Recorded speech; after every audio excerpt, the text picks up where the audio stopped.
Are you gonna ask my name? Yes. What is your name? My name is Saeun, and my last name is Lee. Okay. Where are you from? I'm from Korea. Okay.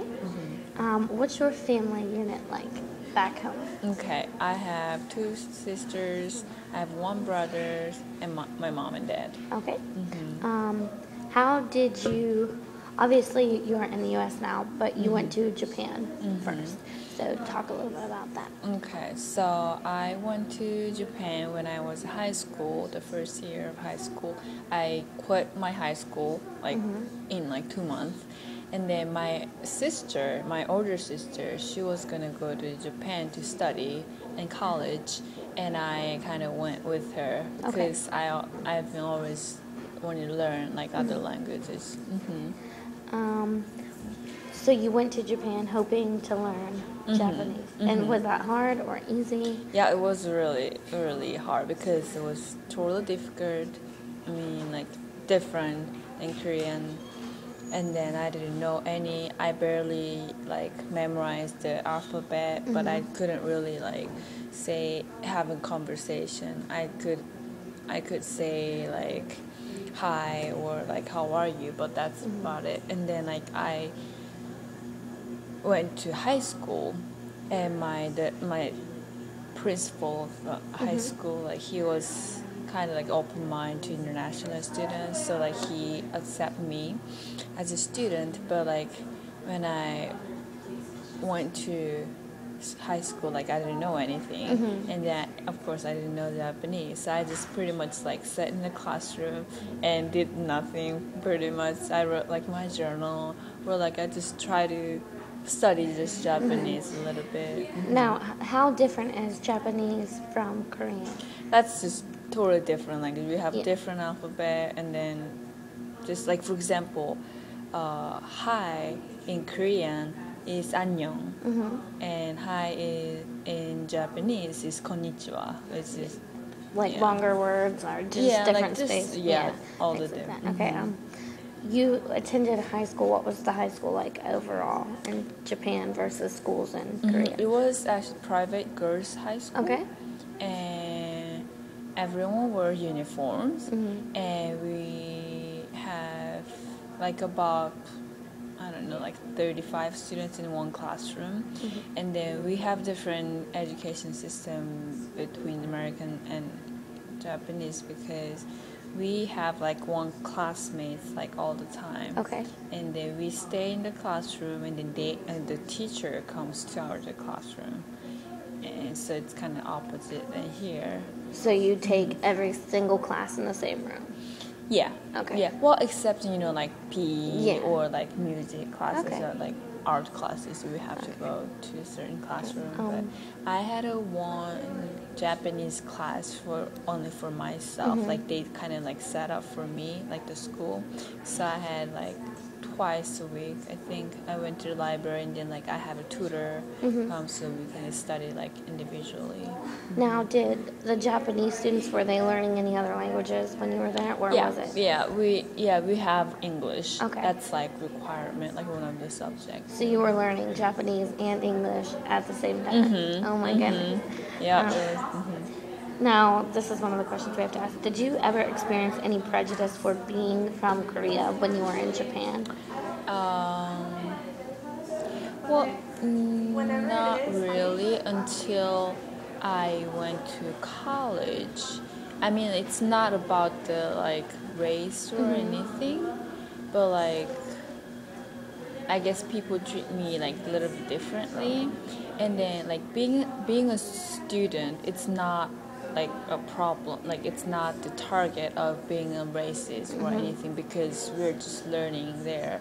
But some people live in Japan, although they're Korean, they kind of immigrate to there, and then they live it. And then I know that they're kind of having hard time.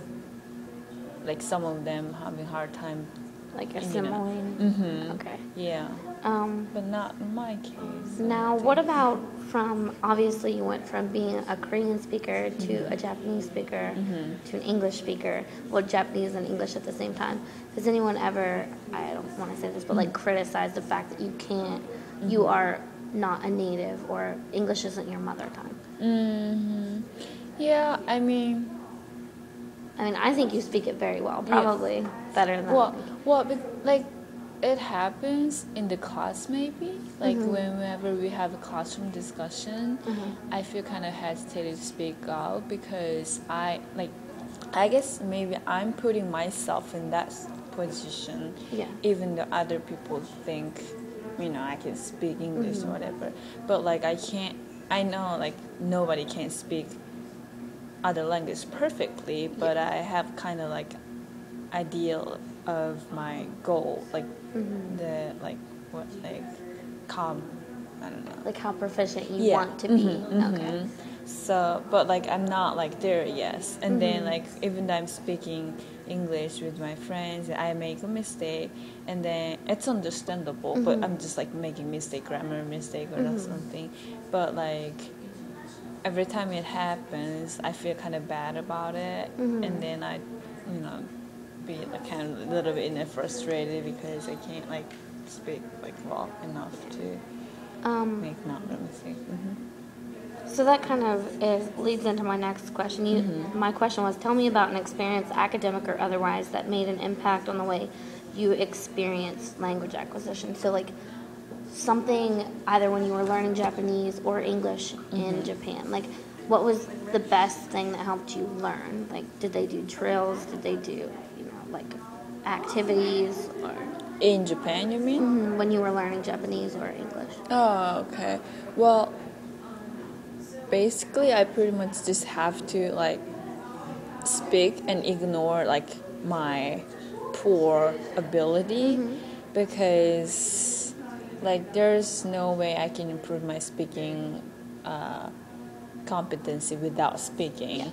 So like I know like every time when I speak, like I make a mistake, but I still just have to speak out. And then I have like good friends around me who understand me really well. So like I feel comfortable with talking to them, but like not necessarily everyone, but like I have really good friends that I can like talk comfortable, and then they correct me and stuff like that, and then that's really good.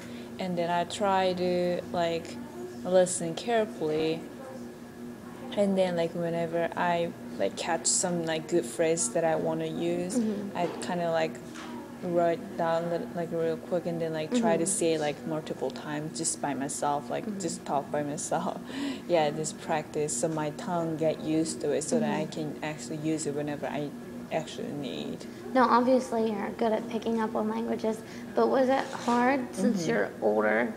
Yeah. When you started learning Japanese and you started learning English? Because when I was in Japan, like, it was okay for me to not understand because I'm a student. I'm just like, little high school girl. And then people just, even if I make a mistake, people just, oh, okay, it's okay, blah, blah. But like when I came here, I have a lot more pressure to speak properly, and then like I become more anxious about it because now my like mind is already like kind of grown up, and then I know like things like how things work and stuff. But when I was high school, like I just, okay, whatever, like I didn't really know what's going on around me anyway. So like right now it's more like challenging for me to speak, like, and then like same thing, like when I'm in like class, I feel like a lot more pressure to speak like correctly, to sound more like professional, since I'm graduate student, so like all my classmates are really. Now, you said you were learning Japanese and English at the same time in Japan. Did you think that it was more difficult to learn Japanese or more difficult to learn English? Well, it was just totally different learning Japanese and learning English, because learning English was just one of the subjects, and Japanese I really have to survive. Because you were immersed in that culture. And then like in Japan, we learn English, but it's more focusing on like exams or like just, writing and reading, but not like